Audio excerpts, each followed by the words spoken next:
Hi! Hello అండి. Welcome to Hashka vlog. ఈరోజు ఒక మంచి రెసిపీ అయితే చూపిస్తానండి. చికెన్‌ని ఎన్ని రకాలుగా వండొచ్చో మన ఆడవాళ్ళకే తెలుసు కదండీ.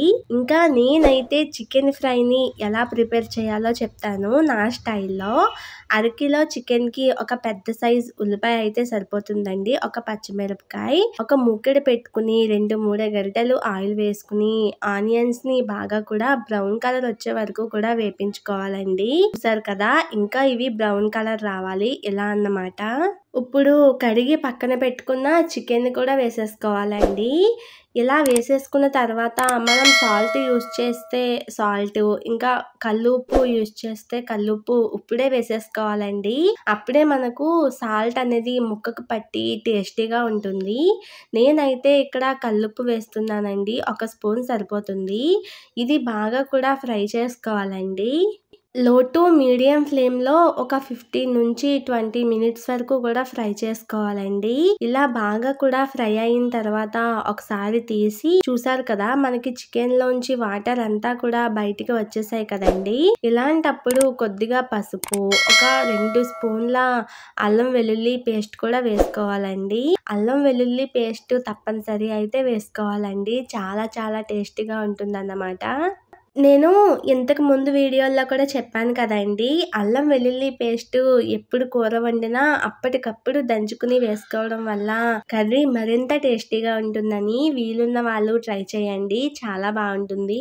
ఇలా అల్లం వెల్లుల్లి పేస్ట్ వేసిన తర్వాత మొత్తం ఒకసారి స్ప్రెడ్ అయ్యే వరకు కూడా కలుపుకోవాలండి. ఇది ఒక 10 మినిట్స్ మనకి మగ్గించుకుంటే సరిపోతుంది లో టు మీడియం ఫ్లేమ్‌లో. మూత పెట్టేసుకుని మనం దీనికి కావాల్సిన మసాలాని దంచుకుందాము. కొద్దిగా జీలకర్ర, 4 లవంగాలు, 2 యాలకులు, కొద్దిగా ధనియాల పౌడర్ వేసుకుని దంచుకోవాలండి. మీ ఇంట్లో ధనియాలు ఉంటే ధనియాలు కూడా వేసుకోవచ్చు. నేను ధనియాలు లేవు కాబట్టి ధనియా పౌడర్ వేసాను. ఇది బాగా దంచుకున్నాం కదండి. ఇది కూడా ఒక బౌల్లోకి తీసేసుకుని 10 మినిట్స్ అయిపోయింది కదండి. ఇప్పుడు మన కర్రీ ఎలా ఉందో, ఎలా వేగుతుందో చూద్దాము. చూసారు కదా ఎంత బాగా ఏగిపోయిందో. మనకి ఫ్రై ఎప్పుడు కూడా ఆయిల్‌లో బాగా కూడా వేగాలండి. అప్పుడే చాలా టేస్టీగా ఉంటుందన్నమాట. అరకిలో చికెన్‌కి ఒక 2 స్పూన్ల అయితే కారం పడుతుందండి. ఇలా కారం వేసుకున్న తర్వాత మనం దంచుకున్నాం కదండి, ఆ మసాలాను కూడా వేసేసుకోవాలి.